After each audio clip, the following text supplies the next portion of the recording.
In today's episode, I will be giving my review and reactions to the movie Wind River. It came out in 2017. So let's jump right into Wind River. Do something, man. People are questioning you. Shut up. Shut up. Okay, yep, do that. Sure, guys. Stupid and dumb. Just an idiot. Get your shit together, son. Fuck it. I loved it. Welcome to the dub cast.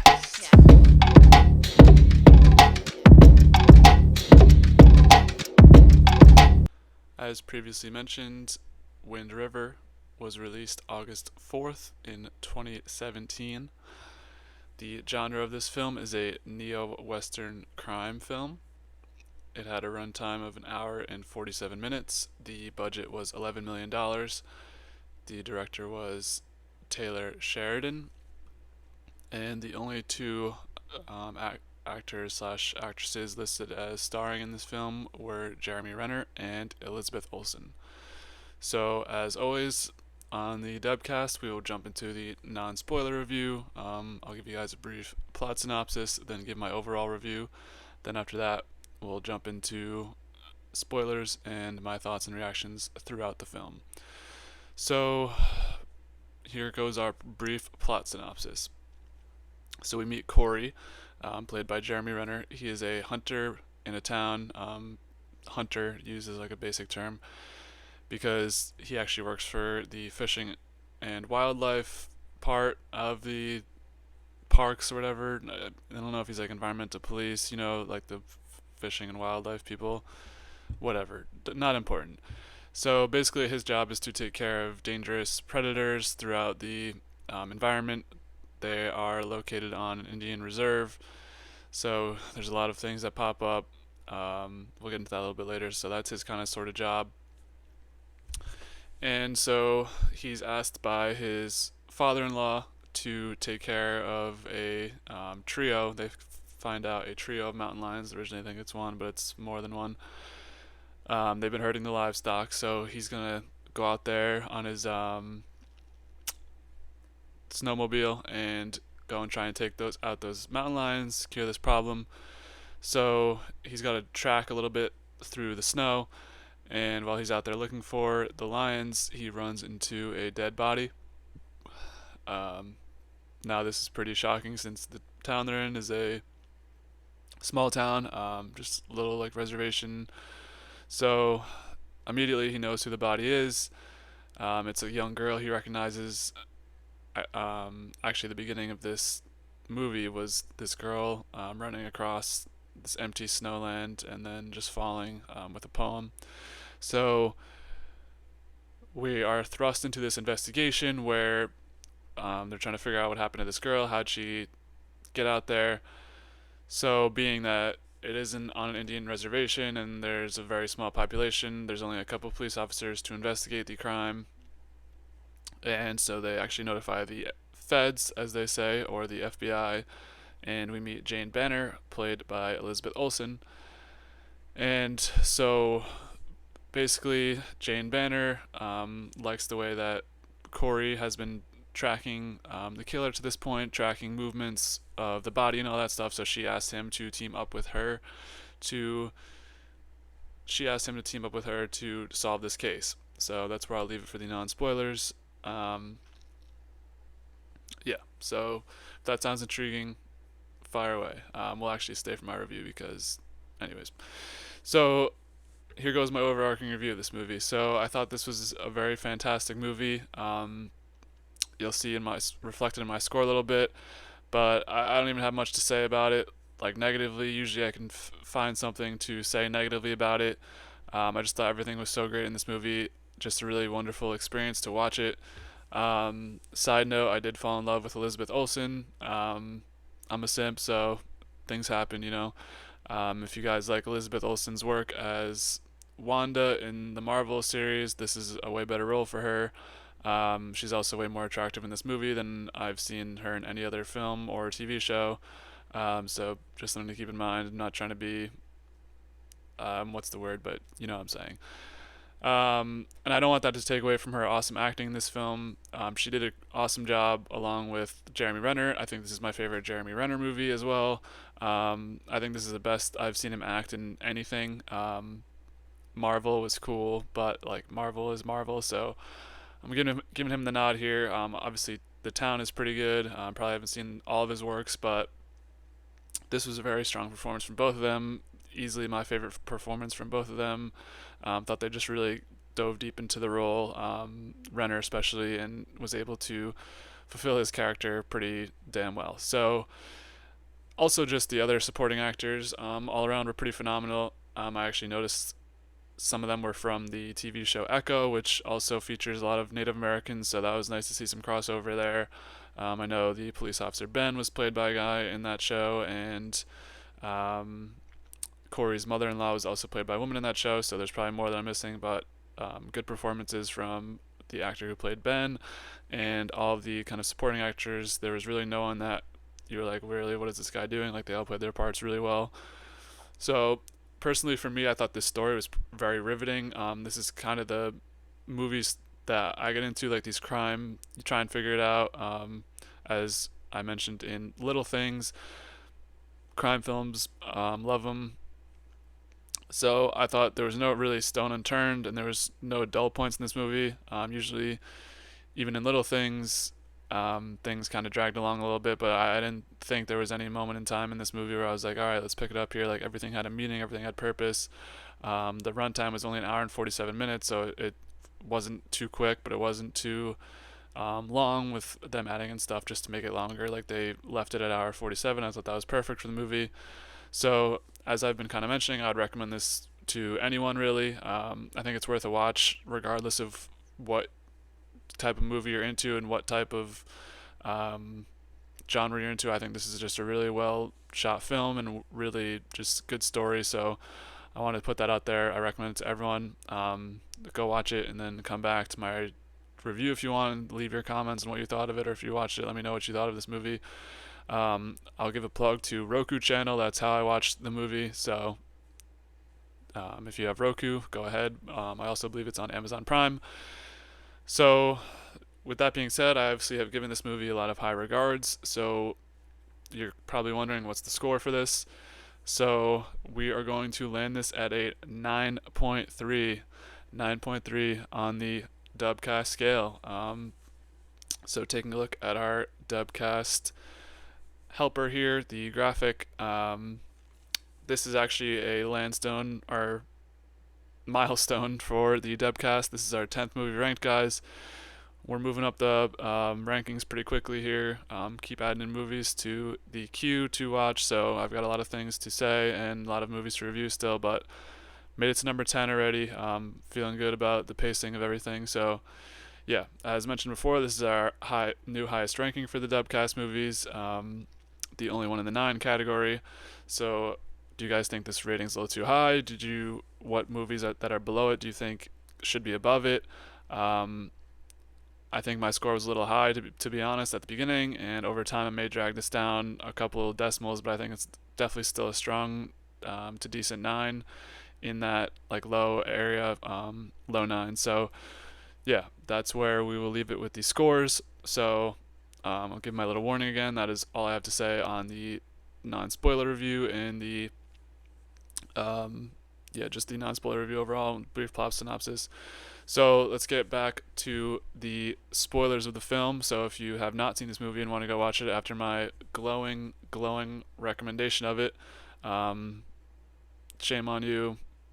If you don't want to see it, but you want to listen to the review, fine. Here we are. So again, last warning, if you have not seen this film, to stop here. So I'll get into the spoilers now. So essentially, they do a lot of investigation, and they find the girl had actually been running for a while before she ultimately fell to her death. We find out later how long that is, but I'll save that till then. So they look into her brother's place where he lives. Apparently, he's like sort of estranged from the family. He's living with a couple of delinquents in a different place down the street. So they kind of raid that place, get into a mini shootout. They actually kill one of his friends named Sam. he kind of gets his life together at that point once he realizes that he's probably headed to jail and there's not really a future there for him. So he's going to tell Corey some important information, which is that the girl who died's boyfriend name is Matt.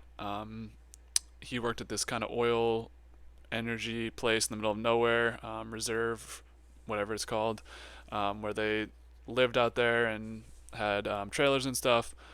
So while they're looking for more clues about that, they actually stumble upon Matt's remains in the woods. So that just adds another huge wrinkle to the case. They don't really know what happened here. It's hard to get the story of everything once you just have two bodies and you don't have any witnesses or anything. And it's in the snow, so the evidence gets buried pretty quickly with the rapid snowstorms and everything.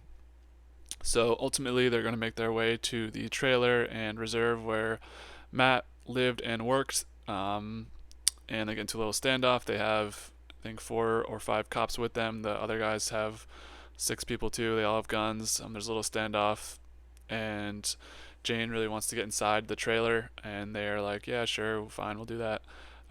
She's the FBI, so she has the leading control over everyone.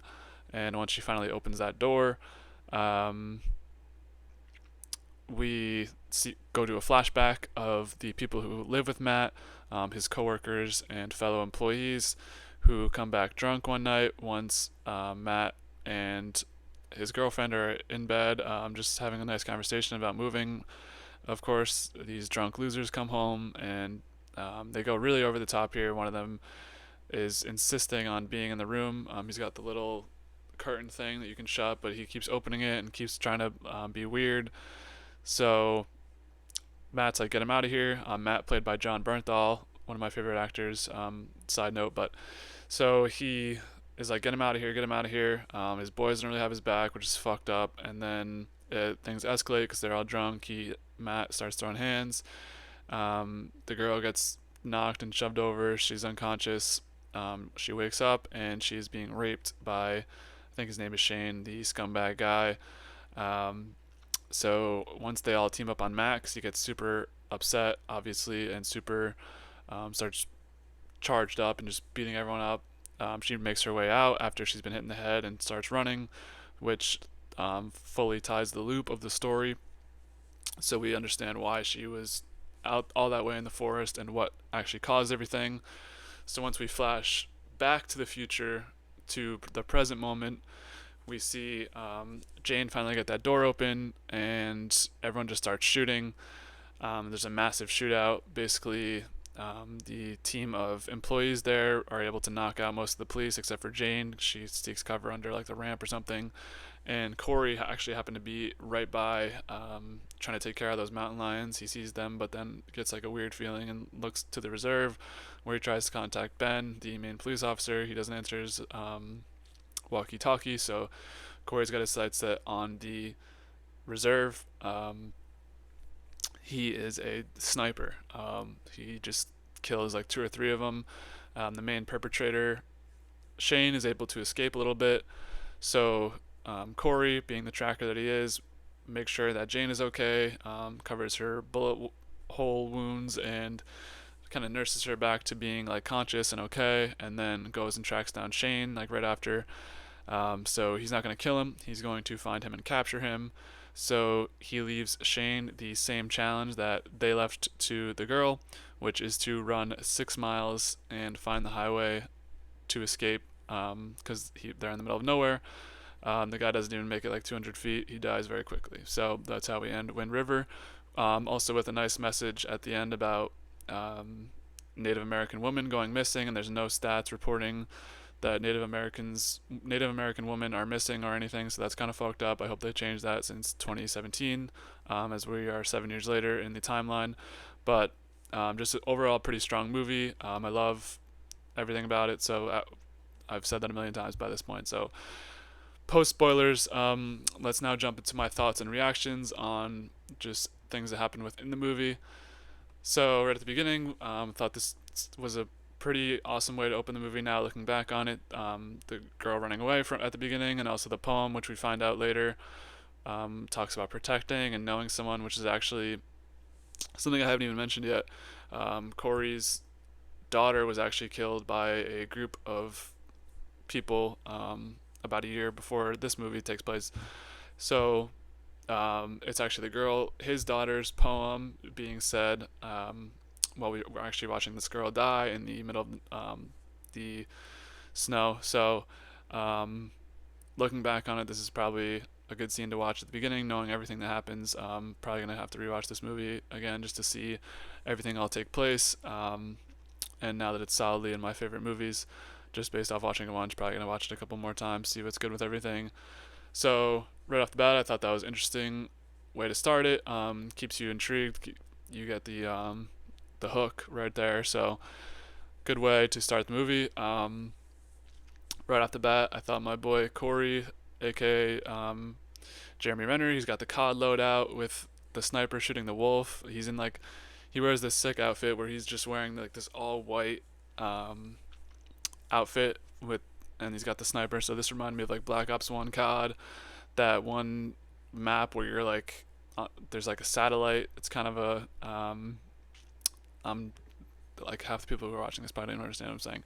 But in the middle, there's that building. There's like the hallway around. There's the thing in the middle. There's the antenna on the top. True gamers out there, you know what I'm talking about. He looks like one of the guys in that on Spetsnaz or whatever.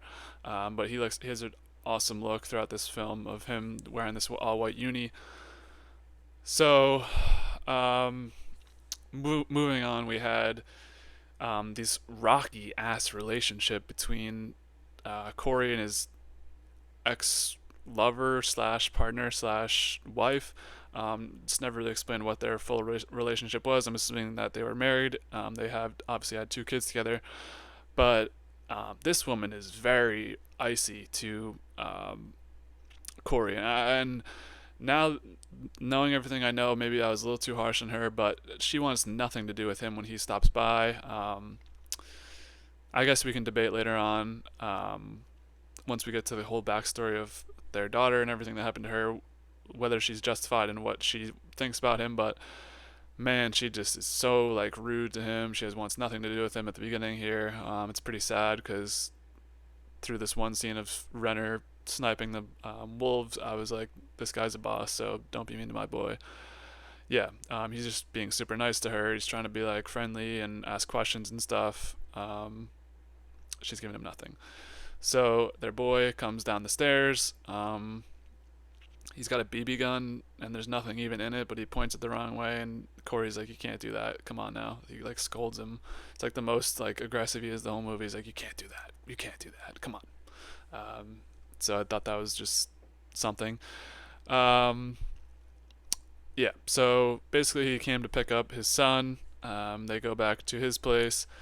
He teaches him how to basically just alpha horse, so that was good to know for moving forward when I never ride a horse in my life. But this was a good scene to see sort of this kind of rough bond that's between Corey and his son, where his son seems like he really respects everything that his dad does, the way he handles himself and the way he's able to kind of deal with wildlife. So I like the scene of him and his son with the horseback riding. So he gets sent on his mission, dispatched to take care of those mountain lions, which I don't understand how him and his ex-wife are so icy, but her father-in-law or her father is just mad chill with him. I guess it's like a small town, so you're just like forced to be nice with everyone, but it seems like they have a pretty genuine relationship. They like each other. Maybe his ex's mom doesn't really like her because she's kind of spicy when Banner shows up, but we'll talk about that a little bit later. So yeah, he finds the body, and I was like, damn. I don't know if I connected the dots right away if that's the girl that we saw at the intro, but it's pretty easy dots to connect there. Immediately, I noticed she's barefoot, which is crazy considering how we find out she ran 6 miles. Yeah. Obviously, she was running for her life, and from the guys in the trailer. But wow, yeah, barefoot, 6 miles. I hate the idea of having frostbite and just what happened to her. When the medical examiner explains it, I don't like it. I don't like the idea of being too cold. I can never live in one of these like cold ass terrains or whatever. Just not for me. So basically, we get the cops coming. A couple cops come. Everyone knows her because of the community is super small, so they are sorry, they're easily able to identify her. And my boy Ben does not do shit here. They basically are just sitting on the porch while it pours snow and like it's blizzard, and no one's doing anything because they're waiting for the feds to come while this poor girl is just rotting out there in the middle of the fucking fields or whatever. Um, this is when we meet my girl Jane Banner. She comes out firing. She's just giving mad quips to the cops, mad quips to Corey. She's like, "Come on, let's get this going. Like, ain't gonna be here all day." Apparently, she was called in from Vegas to come by because she was the closest one to the scene. So she's gonna head out here, probably begrudgingly, but she does to figure out everything that happened in this potential murder case. So she's only wearing like a pullover. She needs to put on some winter gear, which is provided by the mother-in-law, um, who is a little spicy. That's really the only time we see her, though, Corey's mother-in-law. But we get a nice little 2-second flash of the rear end of Elizabeth Olsen, which that's a good scene right there. That's all I'll say on that. I'll keep complimenting Jane's character. She's got mad logic. She's just being like, it's kind of a good dynamic between her and Corey because she's the one who can provide like I don't even know how to like explain this. She's the one who can provide like the sense to it, but he's got like the wildlife background, like it's almost like he has the street smarts and she has like the like book smarts. So they're able to like, that's kind of putting in like simple terms, but I don't know. They're able to have really good chemistry, and the way they bounce off each other is super awesome to like watch develop throughout the movie. And I think even early on we see that here where they just team up pretty well and figure out quickly what to do and how to maneuver everything. So yeah. So Jane was saying the exact same thing I was. She asks Corey to work with her. She's got that intelligence check. She sees it through his ability to track everything and figure out the wildlife and all that stuff. So pretty easily we get the team up here between both of them, which obviously did the two stars in the movie. So this was pretty obvious that they're gonna end up working together. So we find out a little more details about this girl, and it's just awful. She got fucked up. She's got like a laceration to the head. She got they are talking about like her vagina walls or whatever are like destroyed, insinuating that there's been like multiple perpetrators and multiple rapists. Just so bad, man. Yeah, this what happened to this girl is just fucking terrible. I should actually mention this movie's rated R, so if you somehow made it this far in the review and are like only 13, this movie's R, so don't watch it. Um, we find out more about the police force too. They only have 6 officers to cover the area of Rhode Island, which I may or may not have lived in Rhode Island at one point in my life, but yeah, 6 officers to cover the area of Rhode Island is fucked. I think when I was in Rhode Island, there were multiple police departments for every town, so it's like, I don't know. This seems like a tall task for the cops, and it's shown throughout the movie that this is just super hard for them to find things, put things together,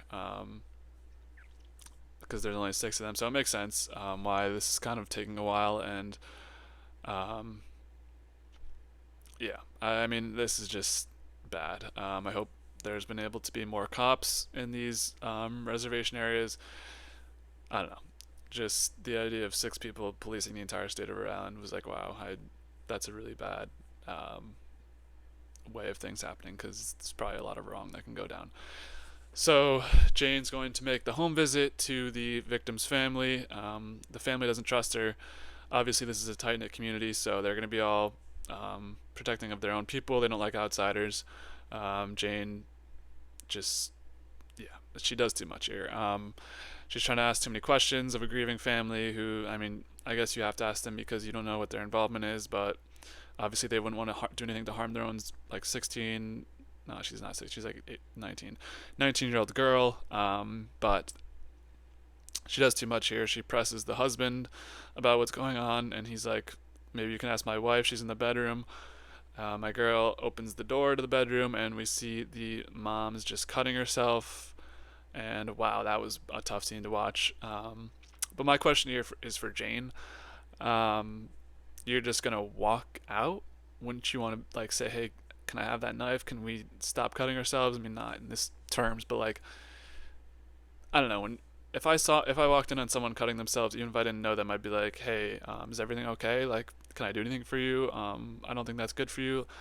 I guess walking out's like, I don't know. I mean, I don't know how to handle these situations, but I feel like walking out, I don't know. I don't know if that's the best response, Jane.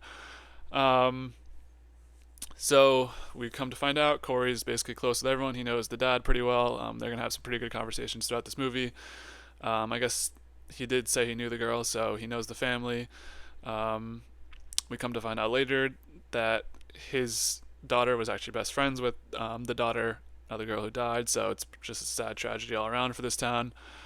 Um, so yeah, moving on, we get Corey's backstory, and I don't know if this was like supposed to be implied, but I've finally figured this out once Jane's in his house, like asking all the questions and stuff, and he's like, yeah, and basically just like spills the whole backstory. So essentially, well, we don't actually. We don't get to the actual backstory. This is just him telling the dad, like, yeah, our daughter died too. I'll save the backstory for a bit. So they're gonna bond over this. Corey's a pretty good guy to go to throughout this. He's got some really good lines about grief and trauma and all that. So the dynamic between him and the victim's father is pretty good. So Corey says he's going to kill the killer right where they stand because that's what the father asks for him to do. And at this point, I was like, no way, that's going to happen. Yeah, all right, like, sure. But turns out that'll be right. So, callback moment there. Um, so, this is when they go to meet the family, they go to meet the brother. They're going to knock on the door, and this kid, Sam, opens the door. He's just high as a kite. Respectable, I guess. Just mad drugged up, and he pranks them. He's like, hey, I got something I gotta show you from my probation officer, and it's just pepper spray. So Elizabeth Olsen, I mean not Elizabeth Olsen, Jane Banner and Corey get sprayed in the eye with pepper spray, and we get this little montage scene of Jane Banner just running through the house with like fucked up eyes because of the pepper spray. So that's something that happens. Basically, this kid Sam's gonna also pull a gun on them and start shooting. He's the one who I mentioned earlier dies.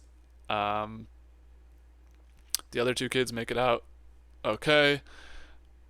After Corey hits them in the head with the shovel, once they leave out the back door, Corey again showing his prowess for this type of stuff. He's just gonna take out both of them with one shovel hit. Again with the fucking shovel hits in these movies, but whatever. Yeah. So basically, Sam is just a fucking idiot. Why are you shooting at two police officers? Um, he got shot pretty easily because he's fighting against an FBI agent and a like basically world class hunter. So he's gonna get shot. Ben pulls up and he's like, "Yeah, EMS is an hour away," which is another fucked part of this living on this reservation is there's no like immediate help. So this kid's basically gone because he decided to be an idiot. Sucks for you, but don't shoot at police officers maybe. Anyways, they're gonna go outside and talk to the brother, try and get some information out of him and his friend. Um, Jane drops the ball here. She's like, "Was she dating anyone?" And the brother is pretty smart. He's like, "You just said was. What happened?" And they have to explain, and he's pretty in shock and pretty torn up about it. So we get the idea that neither him or his friend were really involved in this. Um, yeah. So moving on, they're going to track the trail they see from this sled that was at this place. Essentially, they just find Matt's body again, and I was like, whoa, another human body. What the hell? I had no idea it was the boyfriend. I thought maybe the boyfriend was the suspect at this point. I guess that's like the simple view of the movie, but I don't know. I did not see this coming. Another dead body. So things are really thickening now, really crazy. WTF moment here. So Corey is going to get the permission of Jane and Ben to kind of have this like off the um, I don't know what the term is, off the, I'm forgetting it, whatever, off the record conversation with the brother, and the brother drops some bars here, tells him about Matt, and also strikes a nerve with him because he talks about protecting people. It's clear that Corey doesn't feel like he did enough to protect his daughter. This is probably another really sad scene to go back and watch again. Just tough here for my boy Corey, but he does a good job interrogating him. He gets the information he needs, plays every card he can, and figures out about Matt. So he drops back into his old girlfriend. She's still very icy and rude to him. Doesn't seem like that's ever going to change, which we still haven't got to the point. So I guess we'll save that debate for a couple seconds. So I'll take a ad break here to give a hot take. I think ad breaks in the middle of movies are kind of nice, honestly, especially for something I was like locked in on this movie. And then the ad break would happen. It wasn't never in like a middle of a scene where there was like really anything like, no, it wasn't like in the middle of like a shootout or anything. Like they were in well placed ad breaks. There was only like 3 throughout the movie. So shout out to Roku channel. Give me a couple like 90 seconds. Check my phone. Check my Clash of Clans. Check Snapchat. See what's good. So I don't know. I don't hate ad breaks in the middle of movies, especially if there's only like a couple of them. It's probably like a really dumb take, but I don't know. I didn't mind it. So what do you guys think? Anyways, back to the movie. So yeah, finally we'll get to the scene that I've been kind of alluding to. It's Corey and Jane in Corey's place. Don't know the context of why they ended up there. I thought for sure they were gonna bang and hook up because it's a movie, but I actually really respect the fact that they didn't. Anyways, Corey is going to tell the story of how his daughter died. This is like my worst nightmare ever. So essentially, Corey was doing a job somewhere, decided to get a motel for the night, and he told his wife, like, hey, come through, like, might as well, like, we never get time alone with kids in this reservation, like, there's never any free time because you always have to watch your kids, and it's like a dangerous place or whatever. So his daughter at this point is 16, so he's like, yeah, sure. Or she's like, yeah, sure, I'll pull up. So they're at the motel, the daughter's taking care of everything at home. And then I guess she invited some friends over, who invited some friends, who invited some, quote, not as good people, as what Corey puts it. And this sounds fucking awful, man. As someone who may or may not have had the place to themselves and invited people over, I always try to make sure that we put a limit on this shit. Like, no one invite people that I don't want to invite. Like, I don't know. But it seems like in all these kind of movie scenarios, people just get invited who aren't invited. Things get worse and worse and worse. So I don't know. This is just like a fucking nightmare for me. Still doesn't. It's not really clear what really happened with the story. Like, but I don't think we need to know the story. Just another fucking tragedy in this movie. This was awful to hear. So this leads me to what I've been talking about for like or I've been alluding to for the last couple minutes about his wife and his relationship. So I'm sure she blames him for making her go up to the motel and leaving the kids alone. But I don't know. You agreed to go too, and like, how can you predict that would happen?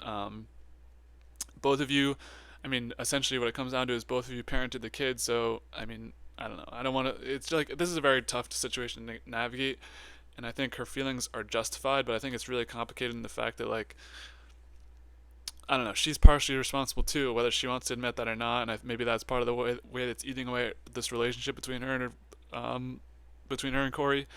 But I don't know. At first, my first watch of this movie, I was like, wow, she's just really icy and mean. But like thinking about it further, I don't know. Maybe she's justified, and people deal with grief differently. But I feel like being mean to your person who probably needed it the most, like Corey's clearly struck by this, hates it, hates that this happened to him, was really like emotional about this. I don't know. This is a very tough situation to navigate, and I respect. Maybe I'm just adding in way more complexity than it even is there, but just thinking about this while thinking about this movie is pretty good, so I'll give respect to that. But wow, man. So yeah, so maybe I'm wrong, and maybe the wife is justified in what she's thinking. So what do you guys think about this? I know this is kind of a tough thing to just like type a comment or whatever, but I don't know. I feel like this is a pretty complicated dynamic, and the scene is just heartbreaking of him telling the story to Jane. And again, fucking Jane with her fucking terrible social skills, he just tells her that, and then she's like, I gotta go to the bathroom. Go give him a hug or something, man. Be nice, like pat him on the back. I don't know. She just runs off to the bathroom, and he's just sitting there crying again. Poor Corey, man. No one can support him in this movie. Um, anyways, so we are doing a little house tour, and that's when we finally get our poem reveal. From the beginning of the movie, it was Emily who wrote it, Corey's daughter. He kept it, of course. So that is a sad loop there that closes. As I mentioned before, I was hoping they didn't get romantically involved. I'm glad they did, even though I actually, now that I'm remembering it, they probably are gonna like bang right after she gets out of the hospital at the end of the movie. But whatever, we don't need to see that. So I'm glad they didn't spend a lot of time on this trope of them just falling in love. We didn't really need that. There's better and bigger things going on in the movie. So yeah. Um, Now we are at our climax of the movie. Um, Corey just nonchalantly pulls up to the cave where the mountain lions are living. And man, I'd be fucking terrified of some mountain lions, man. I don't know how he's so cool and calm and collected. He just stares in the eyes like, yeah, you guys aren't going to be here much longer. And actually, the one thread left out there is mountain lions because he never actually ends up killing them. So what if they repopulate and just take over the town? What about that? Maybe that's Wind River too. So, um, but yeah, I'd be fucking terrified of some mountain lions, man. I ain't fucking with no I ain't fucking with no bear, no bobcat, no mountain lion. Leave that shit to the birds, bro. Let me fucking take a piss in peace. And the fucking people out there who live in Arizona and you see scorpions and snakes in your house, I don't know how you do that shit. No. Just the idea of a mountain lion being outside right now, oof. Anyways, so we get to our big flashback scene, which is shot pretty well actually. When Jane is about to open the door, we go to the other side of the door from a flashback. Um, so right away I noticed that the guys that live with Matt are just assholes and sus. They Well, actually, this isn't the flashback yet. So they're going. This is like the beginning shootout or beginning like standoff where they're gonna go confront Jane, Ben, and the cops are gonna go confront them and say like, "Hey, can we go take a look at your place?" Right away, I knew they were sus. They slip up and mention that they knew the name of the girl who died when they never even said it on the radio or anything. So right away, you knew something's wrong. Crazy standoff where literally everyone just pulls out a gun and just is aiming it at someone. They get to cool off though, which is even more impressive. Um, by Jane to get that done. So now we get to the flashback where we meet my boy John Bernthal, and he is kind of goated at just making like a couple scene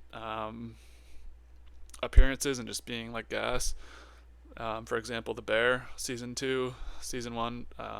Won't spoil The Bear, but he's in that infrequently, but also just great in that show. But I really liked his performance, even though it was probably like 10 minutes long total. Um, the name's Pete, the guy that's a creep, not Shane. Sorry. But he's a fucking weirdo, as I mentioned before. He's a creep. They're all just being weird. Poor Matt slash Bernthal, man, he's got no boys. No one's got his back. It's a group fucking against him, basically, and he's got the one girl because they're all fucking deprived and horny or whatever, so they're just being mad annoying to him and his girl. Just overall, these people blow. Essentially, they just kill him and Matt, or kill Matt and his girlfriend. Like, really, you guys suck, man. Like, go get some ass. Stop fucking being jealous and being losers and fucking killing people for no reason. Fuck you. Fuck you to those people, man. I hated them all. And then to top it all off, they're gonna rape her while she's unconscious. Jesus fucking Christ, what is your problem, bro? Fuck. These people sucked, man. My blood was boiling. This was just terrible. Now this connects the story. Everything connects now.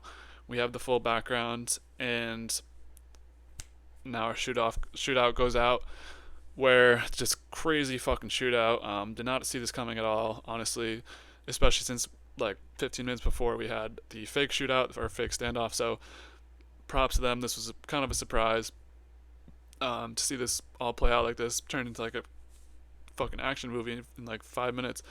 Um, so I'm like, kill every fucking last one of these fucking losers. Which Corey is going to go into like a 5 kill streak. He's got his UAV loading in. He's just sniping people. Um, Fucking Pete's in the trailer with like a bulletproof vest and a shotty. Basically, it just comes down to everyone's dead besides Pete, Shane, and Corey. So I wanted him to leave Pete to the Mountain Lions. I thought that'd be a fitting end. I thought the Mountain Lions were going to make a reappearance for sure, but they don't. So Wind River 2, I see you. Anyways, once he captures him, as mentioned before in the spoiler section, he gets out of this little bag or whatever, and he's playing poor me. He's like, "Oh, I have a life to live. I don't want to be out here. Let me live." Blah blah blah. Bro, don't play poor me. You just raped an unconscious girl and just pulled a gun on like cops and just killed. You have 5 stars in GTA, bro, and also you're a piece of shit loser. So Corey makes the right move here.